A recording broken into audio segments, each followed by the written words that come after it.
Market Mantra, Market Mantra, Market Mantra, Market Mantra,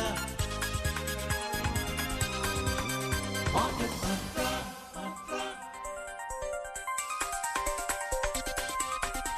Market Mantra. This is All India Radio. Good evening and welcome to this edition of Market Mantra, in which we give you a complete update on the economic, business and stock market news of the day. I'm Gaurang Dhawanlal and with me is my co-anchor in Hindi, Sonu Sood. धन्यवाद गौरा। नमस्कार श्रोताओं, market मंत्र में आपका स्वागत है।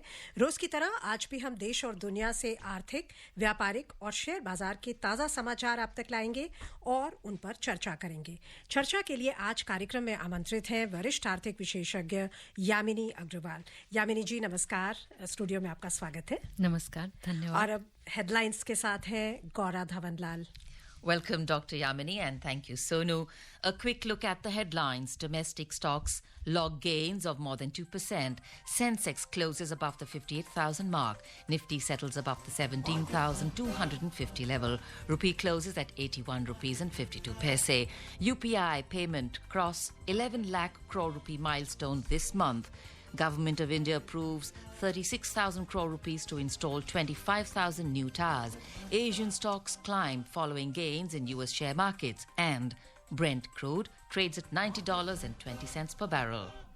घरेलू share बाजार 2% से अधिक के उछाल में रहे। सेंसेक्स 58,000 और निफ्टी 17,250 के स्तर से ऊपर पहुंचे। रुपया डॉलर के मुकाबले 36 पैसे की मजबूती से 51 रुपए 52 पैसे प्रति डॉलर के स्तर पर बंद हुआ। यूपीआई द्वारा कुल भुगतान पिछले महीने 11 लाख करोड़ रुपए के स्तर को पार कर गया। भारतीय सरकार ने 25,000 नए दूर संचार टावर लगाने के लिए 36,000 करोड़ रुपए के निवेश को दी अनुमति। अमेरिकी शेयर बाजारों में बढ़त के बाद एशियाई शेयर बाजारों में भी बढ़त और ब्रेंट कच्चे तेल का मूल्य $90.20 प्रति बैरल पर था।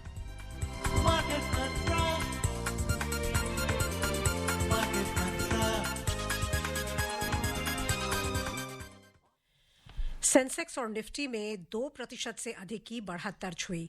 वैश्विक शेयर बाजारों से संकेत सकारात्मक रहने के बीच दोनों सूचकांक तेजी में रहे। सेंसेक्स 58,000 और निफ्टी 17,250 के स्तरों को पार कर गए। कारोबार की समाप्ति पर बंबई शेयर बाजार का सेंसेक्स 2.25% की तेजी से 1,277 अंकों का उछाल दर्ज करते हुए 58,065 पर बंद हुआ। नेशनल स्टॉक एक्सचेंज का निफ्टी भी 2.29% के उछाल से 387 अंकों की बढ़त दर्ज करते हुए 17,274 पर बंद हुआ।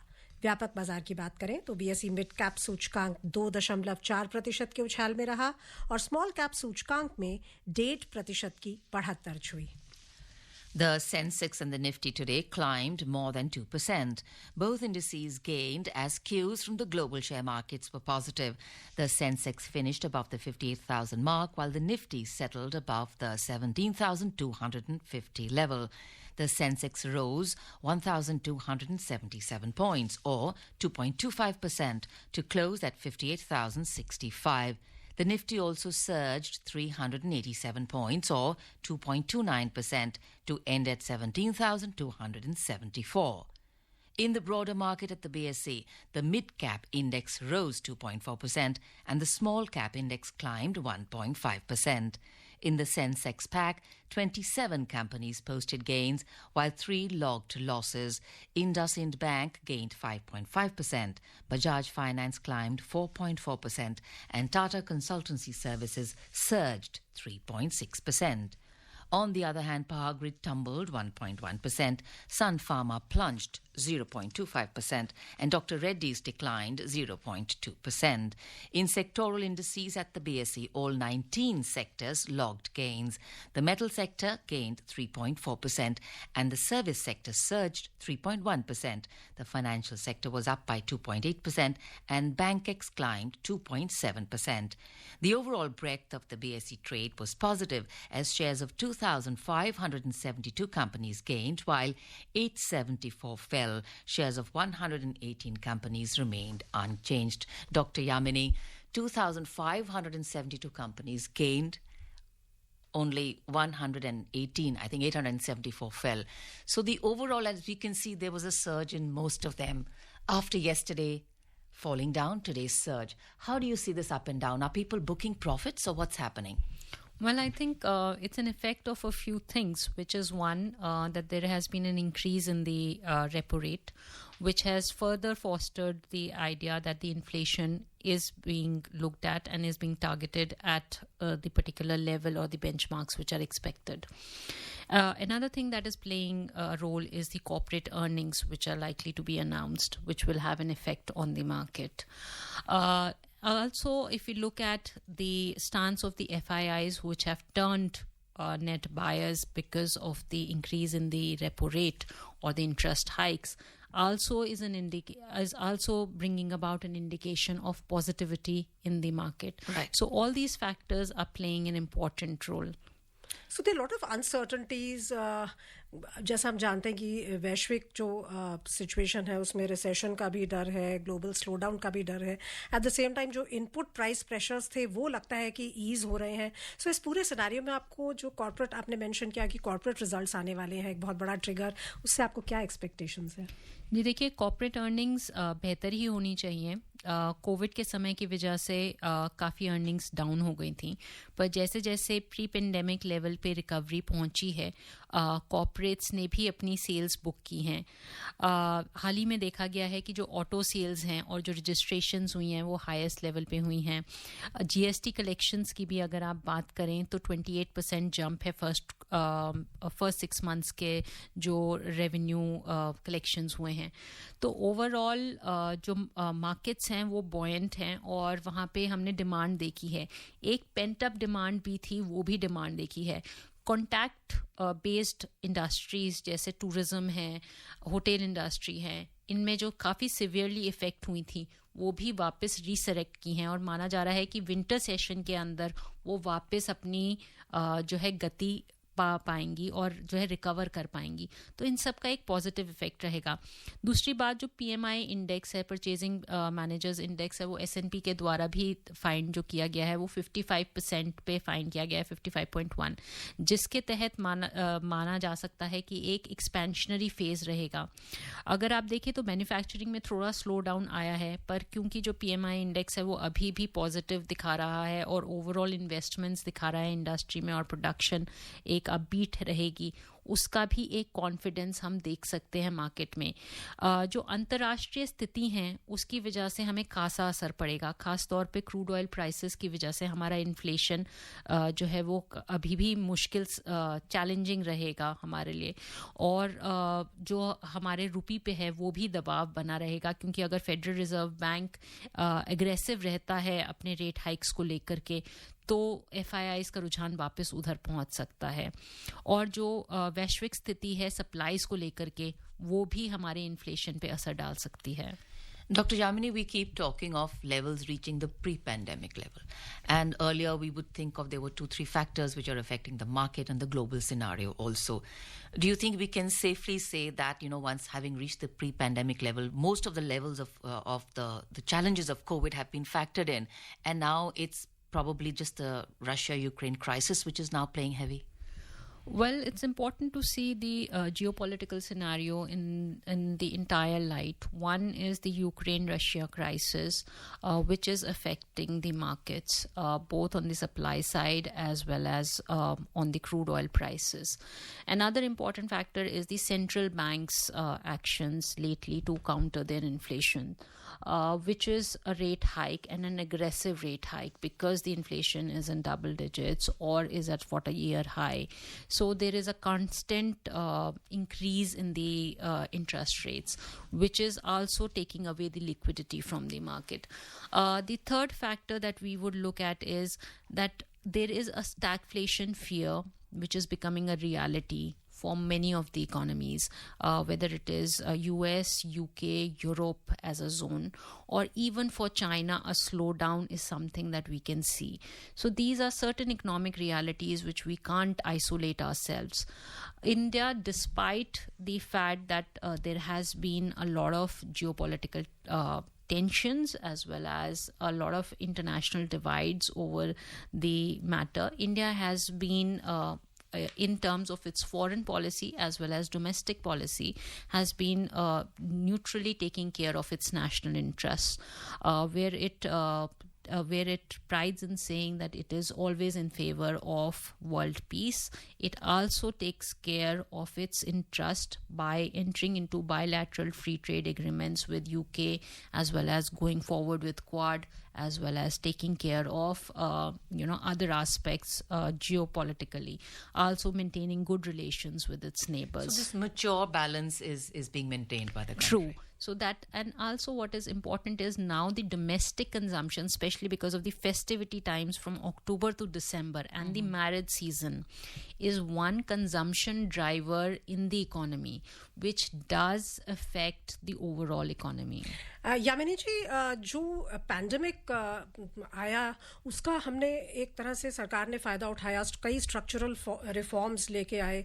आपको लगता है वो जो एक हमारा जो डोमेस्टिक अप्रोच रहा स्ट्रेटेजिक, वो भी रिस्पॉन्सिबल है इंडिया की, जो एक जिसको कहा जाता है कि एक ओएसिस है इस पूरी अनसर्टनिटी में? अभी जो लेटेस्ट फिगर्स आई हैं पीएम मुद्रा योजना की, उसमें जो स्मॉल लोन्स का डिस्पर्सल है वो 30% बढ़ा है 6 महीनों में, मौजूदा वित्त वर्ष के पहले 6 महीनों में. सो आपको लगता है कि which is highest in 3 years, आपको लगता है कि ये रिफ्लेक्शन है कि जो क्रेडिट ग्रोथ हो रही है इकोनॉमी में एक सूचक है कि अभी भी जो बिजनेस सेंटिमेंट है वो बॉयंट है? जी देखिए, इकोनॉमिक रिफॉर्म्स काफ़ी हद तक प्रोसेस में रहे हैं, चाहे वो आप फाइनेंशियल इंक्लूजन के माध्यम से कहें, पीएम जनधन योजना, मुद्रा योजना, या अटल पेंशन योजना, और या आयुष्मान भारत, या पीएम सम्मान किसान योजना, और बहुत सारे जो रिफॉर्म्स थे, ख़ास तौर पे डीमोनेटाइजेशन, आपका जीएसटी और डिजिटलाइजेशन जिसके तरफ कोशिश किया जा रहा है, वो एक इनफॉर्मल इकोनॉमी को फॉर्मल इकोनॉमी में लाने की कोशिश की है. और ज़्यादा से ज़्यादा प्रयत्न किया गया है कि जो स्मॉल एंड मीडियम एंटरप्राइजेज हैं, फार्मर्स हैं और महिलाएं हैं, उन्हें ज़्यादा से ज़्यादा प्रोत्साहन दिया जाए. अगर आप देखें तो सामाजिक समावेश की कोशिश की गई है, जहाँ पे हर वर्ग को जो है साथ लेकर के और जुड़ने की कोशिश की गई है. एक माध्यम अगर आप कहें, एक्सेसिबल भारत, जो एक सरकार की मुहिम रही है, वो हैंडीकैप्स, दिव्यांगों को लेकर के साथ चलने की बात है. ट्रांसजेंडर्स को जो सपोर्ट दी गई है, या जो ऐसे रिफॉर्म्स लाए गए जो विमेन को आगे पार्टिसिपेशन में बढ़ाते हैं, ये सब बहुत ही महत्वपूर्ण कदम थे. कोशिश की गई कि किसानों के लिए भी बहुत कुछ किया जाए, जिसके अंदर एक पूरा इंफ्रास्ट्रक्चर, एक 16 पॉइंट प्लान बनाया गया बजट के अंदर, जो जिस माध्यम से एग्रीकल्चर के अंदर इम्पेटस देने की कोशिश की गई. आपने देखा कि एग्रीकल्चर के अंदर 3 से 4% का ग्रोथ नजर आया है, जो पेंडेमिक के टाइम में काफ़ी हद तक सपोर्ट किया ओवरऑल इकोनॉमी को. ये सभी जो रहे हैं, और ख़ास तौर पे एक बहुत इम्पॉर्टेंट बात जिसको हम जो है कह सकते हैं कि जिसका खासा असर रहा है, वो है वैक्सीनेशन का, जिसकी वजह से इकोनॉमीज़ वापस अपने रिकवरी फेज पे आई हैं. और इंडिया जैसी बड़ी इकोनॉमी, जो हाईली डेंसली पॉपुलेटेड इकोनॉमी है, उसमें वैक्सीनेशन पॉसिबल हो पाया बूस्टर डोज तक, वो भी एक कामयाब सक्सेसफुल रीज़न रहा है इंडिया की इकोनॉमी को स्ट्रेंथन करने के लिए. ये जो इकोनॉमी की स्ट्रेंथ की आप बात बता रही हैं कि चौतरफा जो स्मॉल लेवल पे भी, बिग लेवल पे भी इंडस्ट्रीज को जो पुश दी गई, इस पूरे सिनेरियो में आप जो हमारी शेयर बाजार है उसका कैसा फ्यूचर देखती हैं? यू फील कि ये जो स्ट्रेंथ शेयर बाजारों में भी स्ट्रेंथ बनाए रहेगी? जी देखिए, शेयर बाज़ार में अभी भी स्ट्रेंथ है, और क्योंकि जो मैक्रो इकोनॉमिक इंडिकेटर्स हैं वो एक पॉजिटिव डायरेक्शन में हैं, चाहे वो आपके फॉरेन एक्सचेंज रिजर्व्स को लेकर के हों, चाहे वो जीडीपी ग्रोथ को लेकर के हों, पीएमआई इंडेक्स को लेकर के हों, ये सभी एक पॉजिटिव डायरेक्शन देते हैं. Right. Dr. Yamini, you earlier spoke of financial inclusion, and I think ease of processing payments is a critical point in that, because everybody has access and can easily pay. And we have one of our headline stories where Payment through the Unified Payments Interface UPI has crossed a milestone of 11 lakh crore rupees in September. During the month, 678 crore transactions in volume terms were done on the platform that was launched in 2016. I think just about six years ago. Payment through UPI had crossed 10 lakh crore rupees in May this year. Last month, as many as 658 crore transactions worth 10.72 lakh crore rupees had taken place, and it is expected that payment through UPI would create another record both in terms of transaction and value in, as you earlier spoke of, the festival months of October and November. और एक और story है macro economy से जुड़ी हुई। सरकार ने अगले 500 दिनों में 25,000 नए दूरसंचार टावर लगाने के लिए 36,000 करोड़ रुपए मंजूर किए हैं।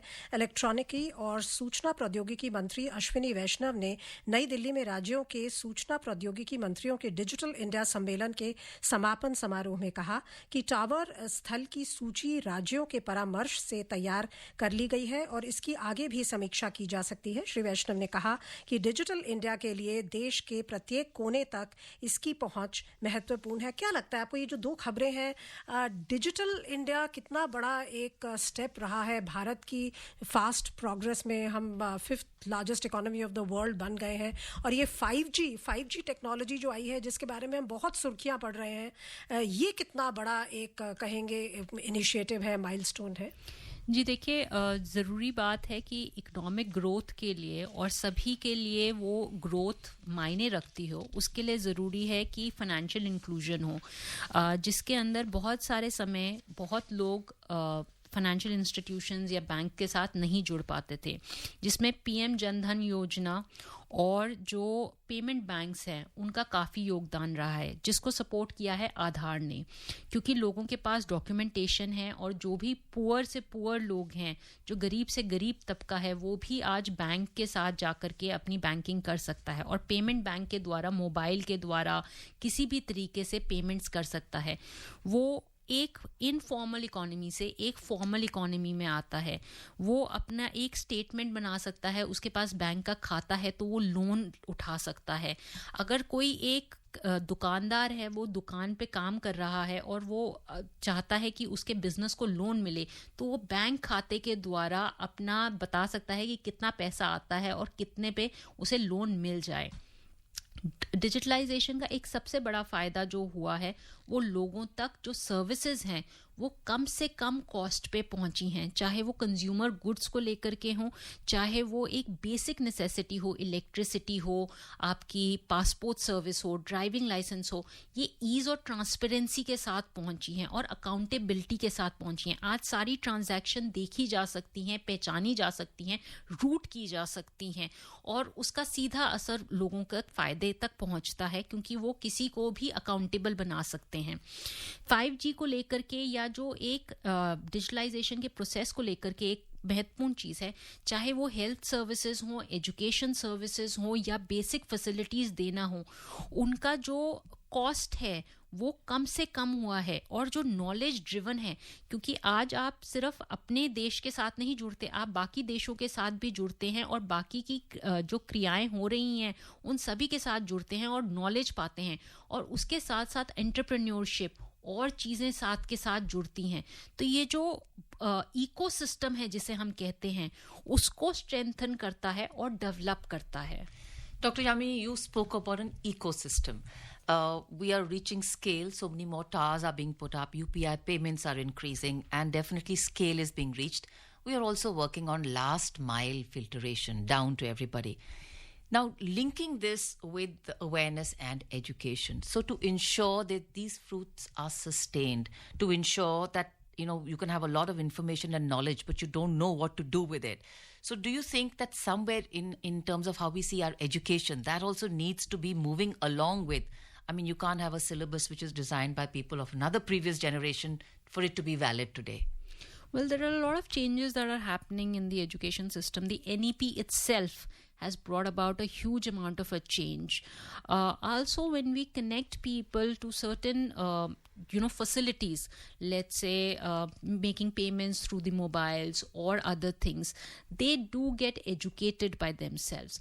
Also, the awareness drives by many of the government bodies, whether it is on cyber awareness, whether it's on digital literacy, or it's on financial literacy, they are on a continuous process by the different ministries and different wings. Another important aspect is to reach out to the people in most education. There is a digital university that has been created. Also, the television channels in local languages will provide for education. So the NEP framework here, the National Education Policy, will have a very strong force to play in terms of the development of the education, which is very practical. So what do you think? You're closely linked to the education sector yourself, having worked there for so many years. What do you think some challenges, some support systems the NEP needs to be actually truly effective? Well, I think it's a very beautiful policy framework, and the implementation is being debated across all educational bodies today. What is important is that the implementation is fruitful enough to acknowledge that the changes are sufficient to bring about the momentum growth that is needed. Right. So, a lot of practical aspects are being put through. A lot of work is being put through in terms of employability. A lot of focus is put on local languages, which is very important, because a lot of times when the knowledge is not deciphered to the people who need it the most, they are not able to bring themselves as a part and parcel of the economy, and they are somewhere or the other left out. And to bring them together is the most important aspect. So the NEP does bring about a framework for that. And so, when you look at the government's working, as I say, social inclusion of every person, from the poorest of the poor to the one who was standing alone for some reason or the other, is being brought into the fold of economic development and growth, which is the key to the momentum growth which is needed for the GDP. बिल्कुल inclusiveness है current government का main वॉचवर्ड, और उसमें educational inclusiveness, financial inclusiveness, social inclusiveness. आइए अब रुक करते हैं करेंसी बाजार का. अंतर बैंकिंग विदेशी मुद्रा बाजार में डॉलर के मुकाबले रुपया 36 पैसे मजबूत होकर 81 रुपये 52 पैसे प्रति डॉलर के स्तर पर बंद हुआ. विदेशी बाजारों में डॉलर में आई गिरावट और घरेलू शेयर बाजारों में तेजी के बीच रुपये में ये मजबूती आई. विश्व की 6 प्रमुख मुद्राओं की तुलना में डॉलर की मजबूती दर्शाने वाला डॉलर इंडेक्स 0.48% कम होकर 111.26 पर था. यामिनी जी, 81 रुपये 52 पैसे के स्तर पे है. हालांकि आज मजबूती हुई है, लेकिन जो एक 80 रुपये का जो लेवल हम काफ़ी देर से संभाले हुए थे, अब हम लगता है कि 80 से 82 के रेंज में आ गए हैं. आप हमें बता सकती हैं कि compare to other major currencies हमारी परफॉर्मेंस कैसी है, नंबर 1, एंड नंबर 2, हमारे एक्सपोर्ट्स के लिए क्या ये लाभदायक है? जी देखिए, रुपए के जो परफॉर्मेंस है बाकी इमर्जिंग इकोनॉमी से वो काफ़ी बेहतर है. ओवरऑल इकोनॉमी की पोजीशन भी काफ़ी बेहतर है. आप चाहे वो श्रीलंका की बात करें, आप पाकिस्तान की बात करें या बांग्लादेश की बात करें, किसी भी इकोनॉमी की बात करें, उससे काफ़ी बेहतर स्थिति पर है. इसका एक सेल्फ करेक्टिंग मैकेनिज्म है कि जब रुपए डिप्रिशिएट करता है तो वो सीधा सीधा एक्सपोर्ट्स को फ़ायदा पहुंचाता है, और जिसकी वजह से जो करंट अकाउंट डेफिसिट है, क्योंकि इंपोर्ट महंगा हो जाता है, वो थोड़ा सा कम हो जाता है. ये एक सेल्फ करेक्टिंग मैकेनिज्म होता है जो फ्लोटिंग रेट मैकेनिज्म के साथ जुड़ा होता है. तो जो रुपए की स्थिति है वो अपने आप मजबूत या कम होती है उस बात पे कि क्या उसके ऊपर प्रेशर्स हैं, और इसके ऊपर काफ़ी हद तक एक ग्लोबल फिनोमिना का इफेक्ट रहा है, जिसे हम कहते हैं क्रूड ऑयल प्राइसेस और जो सप्लाई शॉक्स हैं उनका, जिसका सीधा असर रुपए पे भी पड़ रहा है. और जो सेंट्रल बैंक्स हैं संसार भर में जो मॉनेटरी टाइटनिंग कर रहे हैं, उसका भी असर रुपए पे पड़ रहा है. अब चलते हैं अंतर्राष्ट्रीय बाजारों की ओर. ब्रिटेन द्वारा करों में कटौती की विवादास्पद योजना के कुछ हिस्सों को रद्द कर देने के बाद वैश्विक बाजार धारणा में सुधार हुआ और बॉन्ड मार्केट और पाउंड दोनों में मजबूती आ गई, जिसके चलते एशियाई बाजारों में भी तेजी का रुख दिखाई दिया. जापान का निक्केई सूचकांक 3% के उछाल पर बंद हुआ और दक्षिण कोरिया के कॉस्पी में 2.5% की वृद्धि दर्ज हुई. सिंगापुर का स्ट्रेट्स टाइम्स सूचकांक 1.2% की बढ़त में रहा. हांगकांग और चीन के बाजार आज अवकाश के कारण बंद थे. अंतर दिवसीय कारोबार में यूरोप यूरोपीय शेयर बाजारों में भी बढ़त का रुख था। जर्मनी का डैक्स 2.8%, फ्रांस का कैक 3.3% और लंदन का फुट्सी 1.8% की तेजी पर थे। आपकी छोटी सी टिप्पणी, जैसा आप कह रही हैं कि एक तरह से एक स्टैम्पीड, कुछ न्यूज़पेपर्स ने भी कहा कि स्टैम्पीड हो गई है सेंट्रल बैंक्स की रेट, अपने इंटरेस्ट रेट्स को बढ़ाने की ओर। अगर हम ब्रिटेन की बात करें तो जिस तरह से ये पॉलिसीज में एकदम से फेरबदल हुआ, आपको लगता है कि काफ़ी कंफ्यूज्ड है अभी गवर्नमेंट्स, खासकर पश्चात्य देशों की, कि कैसे हैंडल करें सिचुएशन? जी देखिए, 40 साल के हाईएस्ट स्तर पर है महंगाई और उसका सीधा असर लोगों के ऊपर पड़ रहा है। और आज की स्थिति में उन्हें ये नहीं समझ में आ रहा कि फिस्कल मेजर्स अडॉप्ट करें या मॉनेटरी मेजर्स अडॉप्ट करें, किस तरीके से इन्फ्लेशन को कम करें। काफ़ी हद तक अर्थशास्त्रियों का मानना है, क्योंकि ये इन्फ्लेशन एक एनर्जी क्राइसिस से क्रॉप हो रहा है और ये इन्फ्लेशन सप्लाई साइड डायनेमिक्स से है, तो डिमांड का सीधा असर नहीं पड़ना चाहिए।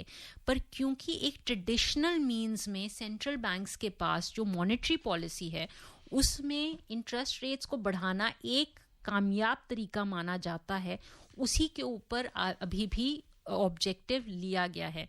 दूसरा तरीका है टैक्स कट्स करके।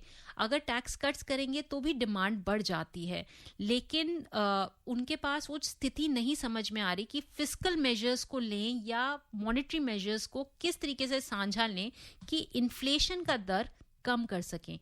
ज़्यादातर कोशिश यही रहनी चाहिए कि क्रूड ऑयल प्राइसेस का जो स्पिल ओवर इफेक्ट आ रहा है उसको कम से कम किया जाए। That means you're saying that governments need to absorb a certain amount of that spillover effect? Well, yes, I do feel that the government should, absorb a certain amount of the effect so that the inflation doesn't, trickle to the other factors, especially food and other necessary items, primarily to protect the vulnerable groups, because they are the hurt most when the inflation is high. Right, and also it's a challenge, Dr. Yamini, that when you see that inflation has trickled down, it's very difficult to reverse that flow. Once things go up. Yeah. True. A quick look at the U.S. markets.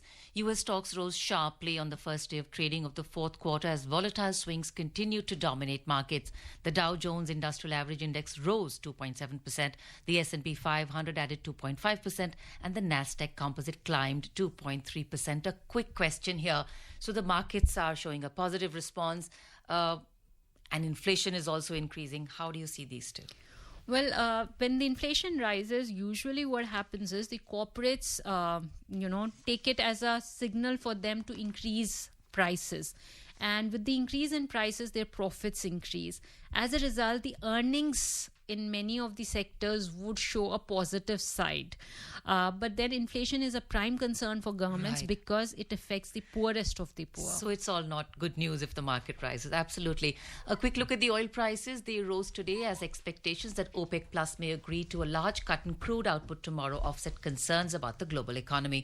In intraday trade, Brent crude was trading at $90.20 per barrel, while WTI crude prices were at $84.67 per barrel. So anticipation में it has crossed $90. Do you expect कि और बढ़ेगा अगर cuts होते हैं?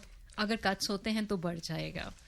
आइए चलते हैं प्रेशियस मेटल्स की ओर। मल्टी कमोडिटी एक्सचेंज में अक्टूबर के वायदा कारोबार में सोना 912 रुपए की तेजी से 51,077 रुपए प्रति 10 ग्राम दर्ज हुआ। समाचार लिखे जाने तक दिसंबर अनुबंध वाली चांदी 312 रुपए की मजबूती से 61,223 रुपए प्रति किलो हो गई। उधर न्यूयॉर्क मर्केंटाइल एक्सचेंज में सोना बढ़त के साथ $1,714.40 प्रति आउंस पर था। चांदी भी तेजी दर्ज करती हुई $20.85 प्रति आउंस पर थी। समय समाप्त हो गया है, सो हमें चर्चा को भी यहीं विराम देना होगा।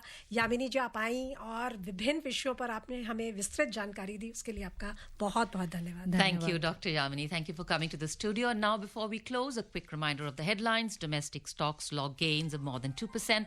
Sensex closes above the 58,000 mark. Nifty settles above the 17,250 level. Rupee closes at 81 rupees and 52 paise. UPI payments cross 11 lakh crore rupees milestone this month. Government of India approves 36,000 crore rupees to install 25,000 new towers. Asian stocks climb following gains in the US share markets, and Brent crude trades at $90.20 per barrel. And that's it in this edition of the program. For now, goodbye.